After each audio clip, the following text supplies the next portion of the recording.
দুর্গাপুজোয় আর মাত্র 4 মাস বাকি। এমন সময়ে কুমোরটুলির মৃৎশিল্পীদের সবচেয়ে বড় চিন্তার কারণ হয়ে উঠেছিল মাটির অভাব।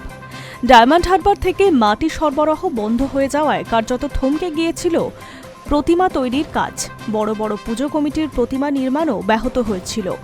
অবশেষে সেই অচল অবস্থা কাটতে শুরু করেছে। কুমোরটুলিতে পৌঁছেছে নতুন মাটি, ফলে ফের কাজে ফিরতে শুরু করেছেন শিল্পীরা। মূলত ডায়মন্ড হারবার ও উলবেড়িয়া থেকে কুমোরটুলিতে মাটি আসে।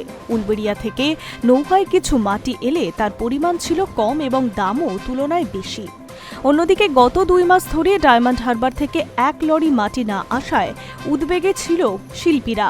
পরিস্থিতি সামাল দিতে মৃৎশিল্পীরা মুখ্যমন্ত্রী শুভেন্দু অধিকারীর দ্বারস্থ হন। এরপরই জট কাটে। গত রাতে ডায়মন্ড হারবার থেকে মোট 4 লরি মাটি এসে পৌঁছেছে বলে জানা গিয়েছে। তার মধ্যে 2টি লরি কুমোরটুলির জন্য এবং বাকি 2টি মানিকতলার পটুয়াপাড়ার জন্য বরাদ্দ করা হয়েছে। মাটির পরিমাণ খোপ হিসেবে ধরা হয়েছে। 6 তাল মাটিতে 1 খোপ।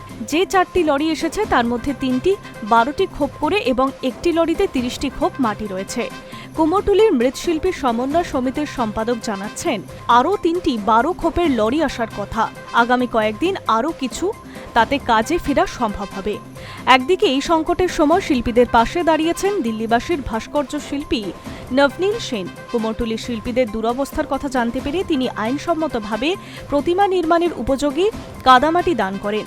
একজন শিল্পী হিসেবে তিনি এই সমস্যার গভীরতা উপলব্ধি করেছেন বলেই তিনি জানান, তার একমাত্র ইচ্ছা বাংলা দুর্গাপুজোর ঐতিহ্য যাতে নির্বিঘ্নে বজায় থাকে এবং প্রতিমা তৈরির কাজ যাতে কোনোভাবেই ব্যাহত না হয়। মাটির যোগান ফের শুরু হওয়ায় আপাতত স্বস্তির নিঃশ্বাস ফেলেছে কুমোরটুলির মৃৎশিল্পীরা। সামনে উৎসবের মরশুম, আর তাই এখন তাদের একটাই লক্ষ্য, সামনে প্রতিমা তৈরি করে বাংলা শ্রেষ্ঠ উৎসবকে সফল করে তোলা। Hi news network.